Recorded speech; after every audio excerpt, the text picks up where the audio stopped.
최근에 제가 드라마 한 편을 보았습니다. 총 6편으로 된 드라마였습니다. 그 드라마의 제목이 수리남이거든요.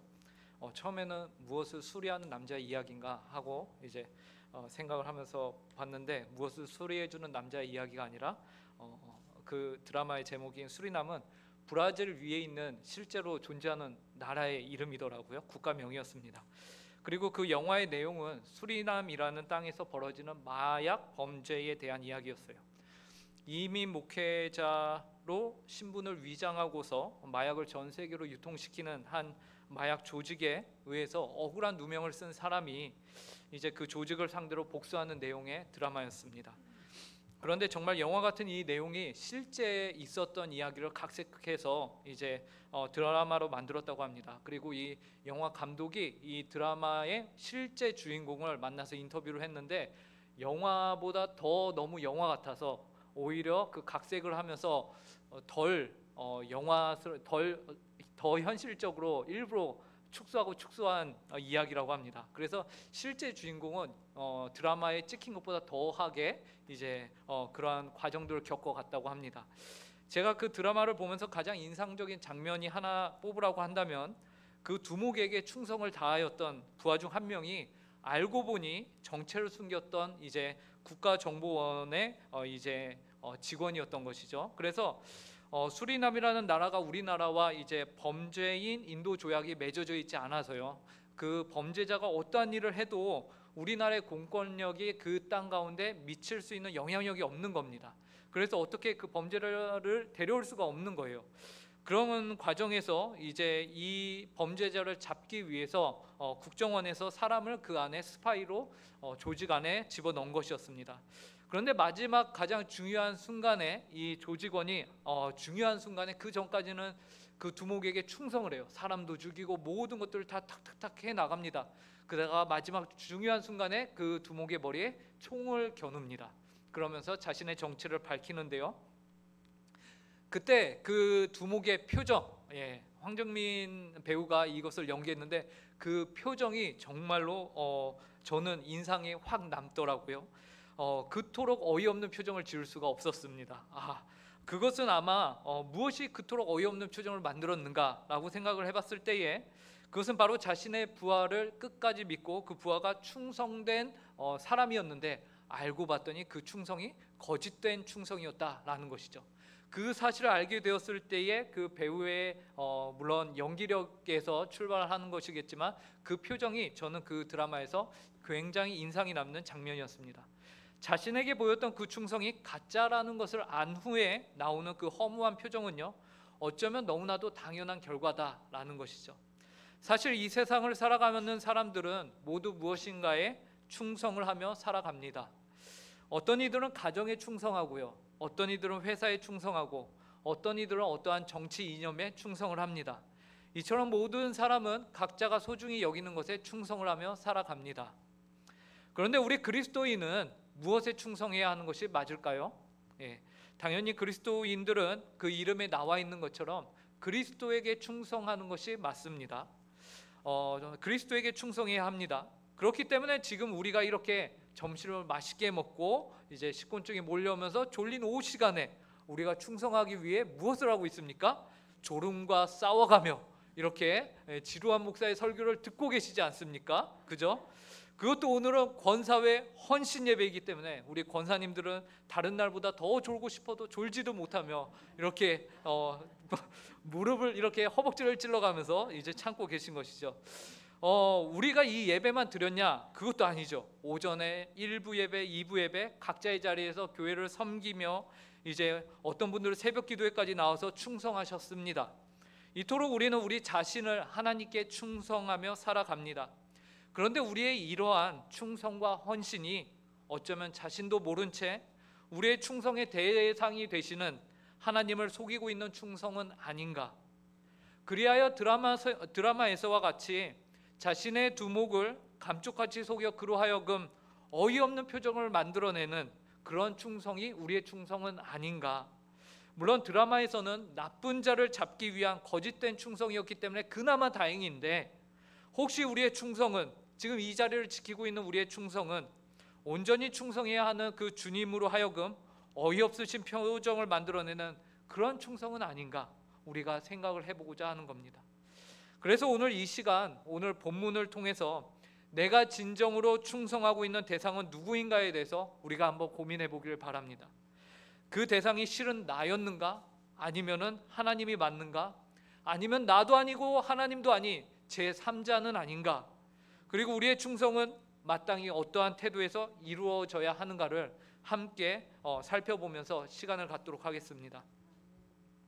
먼저 오늘 본문인 고린도전서는요, 바울이 고린도 교회 안에 여러 문제들이 있다라는 소식을 듣고는 이 고린도 교회의 성도들을 사랑하여서 기록한 서신서입니다. 그 중에서 오늘 우리가 보고 있는 4장 1절부터 5절의 내용은요, 교회의 일꾼들에 대한 내용을 바울이 기록하고 있어요. 그런데 여기서 말하는 교회의 일꾼은 하나님의 말씀을 기록하고 성경을 기록하고 전하였던 1차적으로는 사도들을 의미합니다. 그래서 우선적으로는 바울을 포함하여 초대교회 당시에 하나님의 말씀을 전하는 사명을 받았던 이들의 자격이 어떠해야 함을 우리가 이 본문을 통해서 확인하게 되는 것입니다. 그러면서 동시에 우리는 이 말씀의 2차적 대상으로 하나님의 비밀을 맡은 자, 그리스도의 일꾼이라고 표현이 되고 있는 모든 주님의 성도들에게 이 말이 적용이 된다라고 볼 수 있습니다. 그 이유는 하나님이 모든 성도들에게 맡기신 것이 하나님의 비밀이기 때문에 그렇습니다. 그리고 하나님이 여러분들을 모두 그리스도의 일꾼으로 부르셨기 때문에 이 말씀이 동시에 우리에게도 나에게도 적용이 된다. 이러한 의미에서 오늘 권사의 헌신 예배로 하나님 앞에 자신을 다시금 헌신하기로 다짐하는 모든 권사님들 뿐만 아니라 이 자리에서 하나님을 예배하는 성도 한 사람 한 사람 모두가 내가 그리스도의 일꾼이요 하나님의 비밀을 맡은 자다라는 정체성을 다시금 회복하는 이 시간이 되길 간절히 바랍니다. 그런데 바울은 오늘 본문 1절에서 다음과 같은 표현을 사용합니다. 오늘 본문 1절을 저희가 함께 읽어보도록 하겠습니다. 함께 읽습니다. 시작. 사람이 마땅히 우리를 그리스도의 일꾼이요 하나님의 비밀을 맡은 자로. 바울은 그리스도의 일꾼이 어떤 사람이냐? 하나님의 비밀을 맡은 자다라고 합니다. 그렇다면 하나님의 비밀이 무엇이냐? 바울은 이미 오늘 본문 앞에 고린도전서 2장 7절에서요 하나님의 비밀이 무엇인지 고린도 교회 성도들에게 얘기를 했습니다. 우리가 이 본문도 함께 읽어보도록 하겠습니다. 2장 7절입니다. 시작. 오직 은밀한 가운데 있는 하나님의 지혜를 말하는 것으로서 곧 감추어졌던 것인데 하나님이 우리의 영광을 위하여 만세 전에 미리 정하신 것이라. 하나님의 비밀이 무엇이냐? 하나님께서 만세 전에 우리의 영광을 위하여 미리 정하신 것이 바로 하나님의 비밀이다라고 말합니다. 그런데 그것이 어떻다고 합니까? 오직 은밀한 가운데 있는 하나님의 지혜를 말하는 것인데 감추어졌다라고 말합니다. 감추어졌대요. 알 수 없다라는 것이죠. 하나님의 지혜, 감추어진 것. 그러면 그 감추어진 것은 무엇일까요? 그 다음 2장 8절을 보시면 이렇게 말합니다. 이 지혜는 이 세대의 통치자들이 한 사람도 알지 못하였나니 만일 알았더라면 영광의 주를 십자가에 못 박지 아니하였으리라.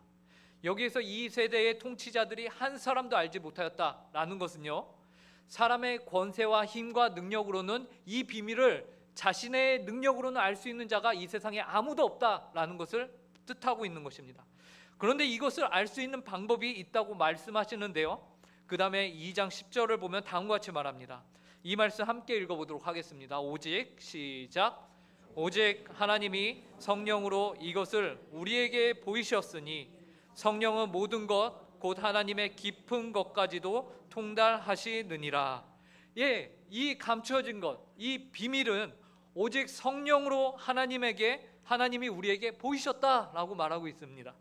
그러므로 하나님의 비밀은 성령이 우리에게 알려주시는 것, 바로 그것이 하나님께서 그리스도의 일꾼들에게 맡기신 하나님의 비밀이다라는 것이요. 그리고 예수님이요 친히 성령님께서 알려주시는 것이 무엇인지를 이미 요한복음 1장에서 그의 제자들에게 말씀을 하셨습니다. 요한복음 14장에서 말씀하셨습니다. 요한복음 14장 26절 말씀을 저희가 함께 읽어보도록 하겠습니다. 함께 읽겠습니다. 시작. 보혜사 곧 아버지께서 내 이름으로 보내실 성령, 그가 너희에게 모든 것을 가르치고 내가 너희에게 말한 모든 것을 생각나게 하리라. 즉 하나님께서 성령님을 통해서 우리에게 알려주시는 그 하나님의 비밀이 무엇입니까? 그것은 보혜사가 너희에게 와서 전해줄 것인데, 예수님이 그것이 무엇이라고 하냐면 내가 이미 너희들에게 알려준 그 가르침을 보혜사 성령님이 와서 너희들로 하여금 생각나게 하실 것이다 라고 말합니다. 예수 그리스도께서 가르치신 모든 것, 바로 예수 그리스도의 가르침인 하나님의 나라, 그 하나님의 나라의 일, 즉 예수 그리스도를 통해서 이 땅 가운데 하나님의 나라가 임하는 것, 그리고 예수 그리스도의 재림을 통하여서 이 땅 가운데 하나님의 나라가 완성이 될 것, 즉 무엇입니까? 복음입니다. 복음. 세상 사람들은 이 복음을 결코 자신들의 힘과 능력, 지혜로 이해하지 못합니다. 그런데 알려고 하지도 않죠.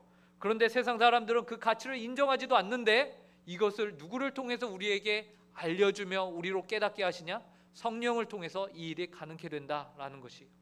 그러므로 정리를 해보면요, 우리 그리스도인들은요, 그리스도의 일꾼이요 하나님의 비밀을 맡은 자들입니다. 그래서 그러한 자들은 무엇에 충성해야 하느냐? 성령님을 통해서 우리에게 알려주신 복음의 사역에 우리가 충실해야 한다, 충성해야 한다라는 것입니다. 그러므로 우리가 교회에서 하는 모든 일, 그리고 교회 밖에서 우리가 행동하고 말하고 우리가 지내는 모든 일은 무엇과 연결이 되어 있어야 하느냐? 복음과 직접적으로 혹은 간접적으로 모두 연결이 되어 있어야 한다라는 것이죠. 그리고 중요한 것은요, 그 복음에 충성해야 한다라는 것입니다. 그 복음의 사역에 충성해야 한다. 본문 2절, 오늘 우리가 함께 읽었던 본문 2절을 함께 읽어보도록 하겠습니다. 그리고 시작. 그리고 맡은 자들에게 구할 것은 충성이니라. 하나님이 우리에게 구하시는 것은 탁월함이 아닙니다. 어떠한 대단한 성과도 아닙니다. 하나님께서 그리스도의 일꾼인 여러분에게 구하시는 것은 충성입니다. 얼마나 그리스도의 말씀에, 그 복음에 충실하게 충성하였느냐, 그것을 하나님은 요구하십니다. 그러므로 우리는 항상 교회 일을 할 때에, 혹은 교회 밖에서 하나님의 복음의 일을 할 때에 우리는 결과주의에 빠지지 않기 위해서 늘 조심해야 합니다. 하나님은 여러분의 결과물을 보고서 여러분을 칭찬하시는 분이 결코 아니십니다. 하나님은 여러분의 마음의 중심을 보십니다. 그의 마음이 나의 앞에서 얼마나 진실되게 충성하였는지를 보시는 분이 바로 하나님이십니다. 결과는 전적으로 하나님의 책임 아래에 있는 것이죠. 여러분, 그런데 여기에서 충성이라는 것이요, 성령의 열매라는 사실을 아십니까? 충성이 성령의 열매입니다. 오늘 고린도전서를 쓴 바울이요, 갈라디아서를 쓰면서 갈라디아서 5장 22절 23절에서 이렇게 기록했습니다. 이 갈라디아서 말씀 유명한데요, 저희가 함께 읽어보도록 하겠습니다. 함께 읽겠습니다. 시작.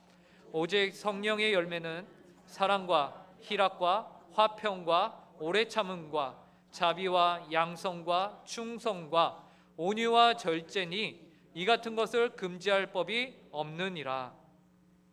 여기에서 보시면 성령의 열매로 충성을 말하고 있다는 것을 우리가 봅니다. 성령의 열매라 함은 우리의 삶의 어떠한 행실에 대한 결과물이 아니죠. 성령의 열매는 모두 우리들의 성품과 관련되어 있다라는 것을 우리는 잘 압니다. 그죠? 강의를 통해서, 설교를 통해서 우리는 수없이 많이 들었습니다. 성령의 열매, 그것은 우리의 성품이지. 사랑, 희락, 화평, 오래 참음, 자비, 양선, 충성, 온유, 절제. 그러므로 성령의 열매라 함은 그리스도인들의 성품이 더욱더 성숙해져 가는 것, 더 그리스도를 닮아가는 것, 그것을 말하는 것이죠. 그러므로 이 성령의 열매는 우리가 어떠한 행위를 함으로써 발달시킬 수 있는 테크닉적인 부분이 아닌 것이에요. 그렇다면 성령의 열매는 우리가 어떻게 개발할 수 있을까? 우리가 어떻게 하면 더 충성할 수 있을까? 한 가지 방법이 있는데요. 그것은 바로 하나님을 더 사랑하는 것입니다. 그러면 가능합니다. 우리가 하나님을 사랑할 때에 우리 안에 성령의 열매인 희락이 있고요. 우리가 하나님을 사랑할 때에 우리 안에 화평이 있습니다.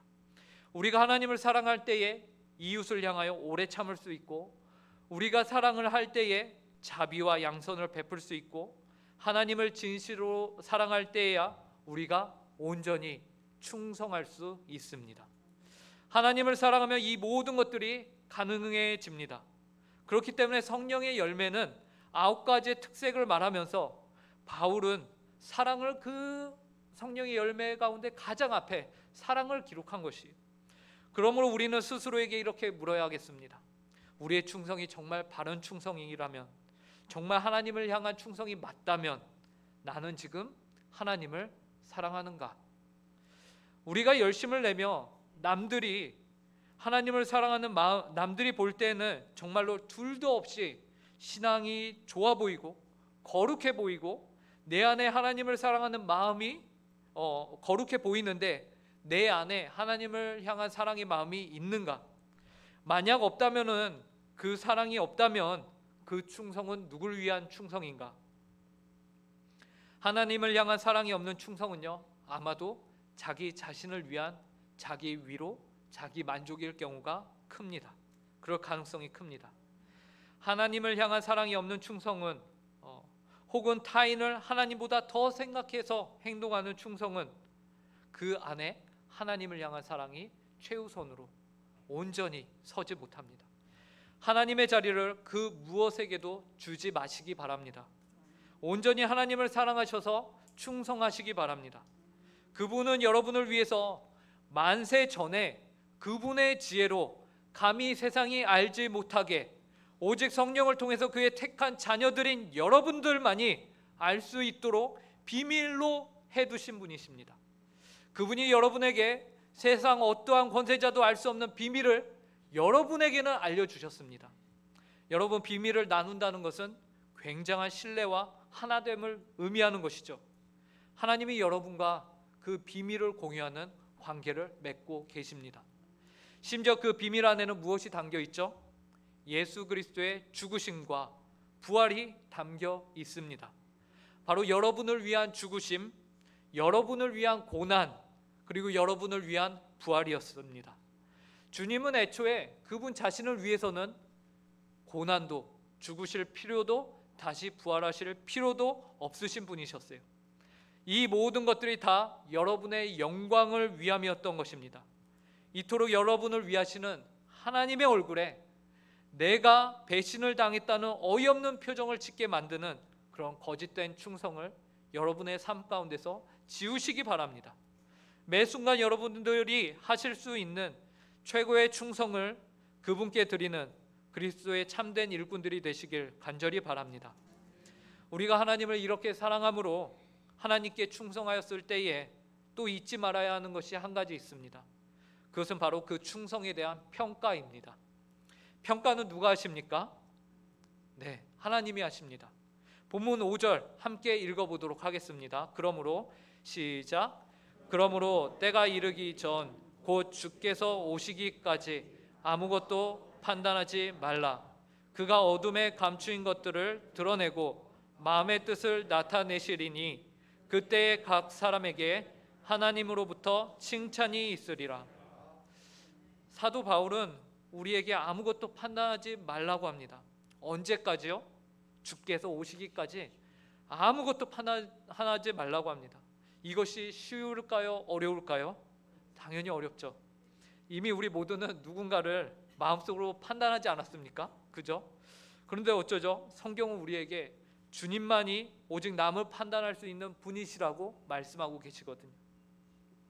그리고 이것을 강조합니다. 그분이 오시면 그때에 어둠에 감추인 것들이 드러난다고 합니다. 그때에는 마음의 뜻, 나밖에 모르는 그것들이 다 드러난다고 해요. 그리고 각 사람에게 하나님으로부터 오는 칭찬이 있을 것이다 라고 말씀합니다. 응호교회 성도 여러분, 하나님으로부터 이러한 칭찬을 받아야 하지 않겠습니까? 평소에는 교회에서 칭찬 세례를 받던 사람인데 정작 주님이 다시 오시는 그날에 주님으로부터 어떤 칭찬도 받지 못한다면 너무 비참한 거 아닙니까? 그러므로 우리는 감히 누군가를 주님이 오시는 날까지 판단해서는 안 되며, 주님이 오시는 날에 나의 숨겨졌던 모든 선행들에 대해서 주님이 칭찬해 주시리라는 믿음을 가지고서 오늘을 살아가야 할 것입니다. 이러한 믿음을 가지고서 우리에게 주어진 하루하루를 힘겹더라도 묵묵히 그 자리를 지키며 살아내는 성도님들이 되시길 간절히 바랍니다. 그리고 이것이 바로 내가 하는 충성이 과연 누구를 위한 충성인가를 평가하는 기준이 될 것입니다. 그러므로 주님을 위한 이 땅에서의 여러분의 충성은 당장 즉각적으로 인정을 받지 못할 수 있습니다. 만약에 우리가 이 땅에서 살면서 우리가 행한 모든 일들이 즉각적으로 칭찬을 받고 즉각적으로 모든 사람들로부터 인정을 받는다면, 칭찬을 듣는다면 주님께서는 너희에게 줄 하늘의 상급이 없다라고 말씀하셔요. 마태복음 6장 16절인데요. 이렇게 말씀하십니다. 금식할 때에 너희는 외식하는 자들과 같이 슬픈 기색을 보이지 말라. 그들은 금식하는 것을 사람에게 보이려고 얼굴을 흉하게 하느니라. 내가 진실로 너희에게 이르노니 그들은 자기 상을 이미 받았느니라. 이뿐만이 아니죠. 성경에서는 거듭 강조하여 우리의 선행이 보여지지 않게 해야 한다라고 강조합니다. 마태복음 6장 3절과 4절입니다. 함께 읽어보도록 하겠습니다. 시작.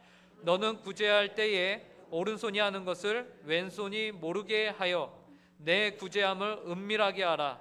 은밀한 중에 보시는 너의 아버지께서 갚으시리라.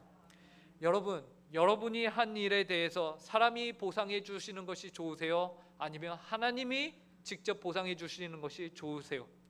당연히 하나님 아버지께서 보상해 주시는 것이 좋겠죠. 그러기 위해서는 여러분의 구제함을 은밀히 하라라고 말씀하십니다. 그럴 때 은밀한 중에 보시는 하늘 아버지께서 갚으신다라고 하십니다.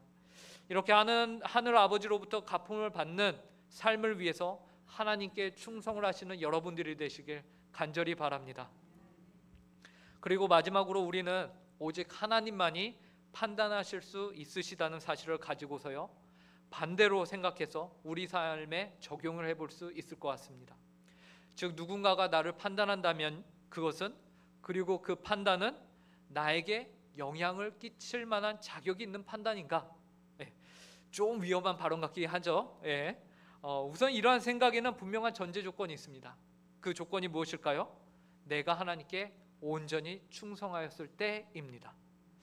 우리는 그 예로 욥을 생각해 볼 수 있을 것 같아요. 그는 하나님이 인정한 아주 훌륭한 사람이었죠. 하나님께 충성한 종이 욥이 맞았습니다. 그런데 그런 욥의 친구들은 욥을 가만히 놔두지를 않았어요. 그 결과 욥을 향해서 엄청난 공격을 내뿜습니다. 물론 그들이 말한 내용이 전혀 틀린 내용은 아니었어요. 그죠? 그들은 뿌린 대로 거둔다라는 하나님이 기본적으로 이 세상을 굴러가게끔 만드신 보응의 원리를 가지고서 얘기를 했습니다.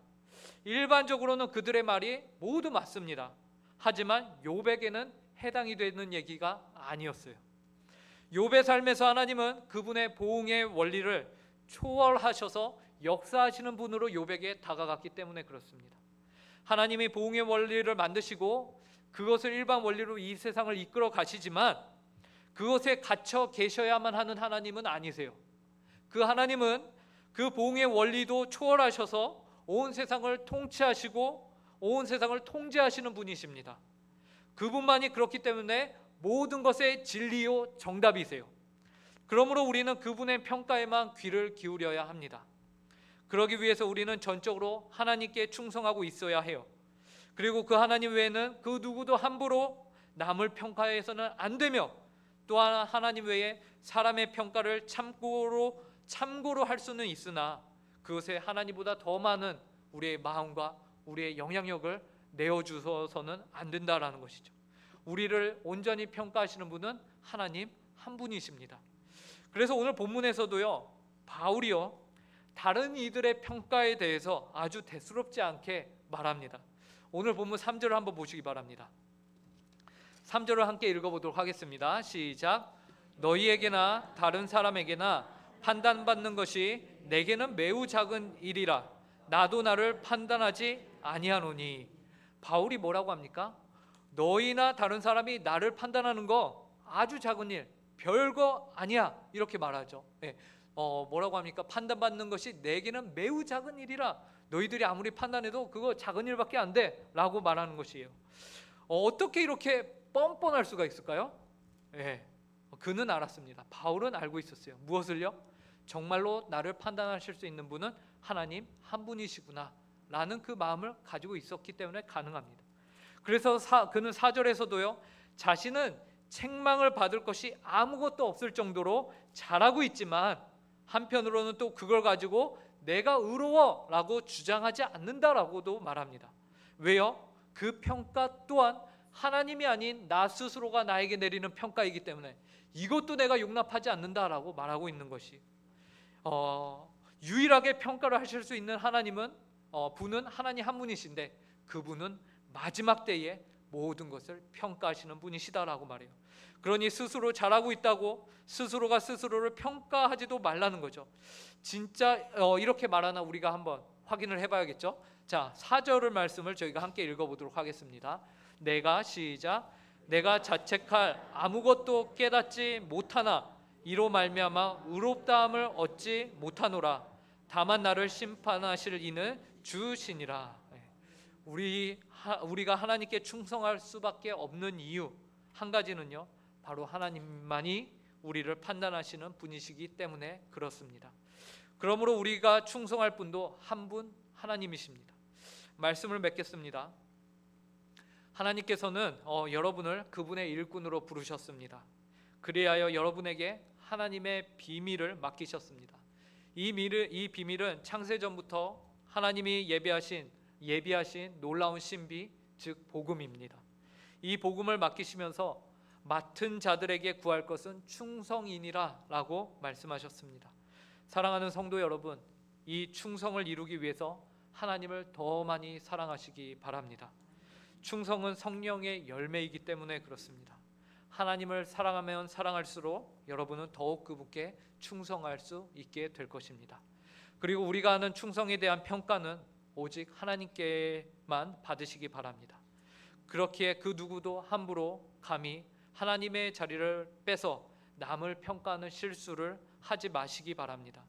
이미 우리가 그러하였다면 앞으로라도 지난 과거는 회개하고 오직 하나님께만 충성하시는 모든 응국교회 성도님들이 되시길 바랍니다. 그래야 온 교회가 하나님에게만 충성하고 서로 판단이 아닌 사랑과 격려와 용기로 서로에게 힘을 실어주는 주님의 몸된 지체 교회를 세워갈 수 있게 되기를 바랍니다. 함께 기도하겠습니다. 하나님, 오늘 권사의 헌신 예배로 하나님 앞에 온 성도가 함께 예배하게 하심에 감사합니다. 저희의 헌신과 충성이 하나님을 향한 참된 충성과 헌신이 되게 하여 주시옵소서. 주님께 더 바른 충성을 하기 위해 우리가 하나님을 더 사랑하게 하여 주시옵고, 혹여나 감히 하나님의 자리에 앉아 남의 충성을 판단하는 어리석은 행위를 하지 않게 하여 주시옵소서. 또한 저희의 충성이 늘 하나님 앞에서 정직하게 하시고 그 누구의 평가에 저희의 마음이 상처를 입거나 좌지우지되지 않게 하시고 묵묵히 주어진 길을 걸어가는 모든 성도님들이 되게 하여 주시옵소서. 우리 권사님들 한 분 한 분이 주님의 몸된 교회를 바르게 세워갈 수 있도록 주께서 충성과 헌신을 받아 주시옵소서. 감사하오며 이 모든 말씀 예수님의 이름으로 기도합니다.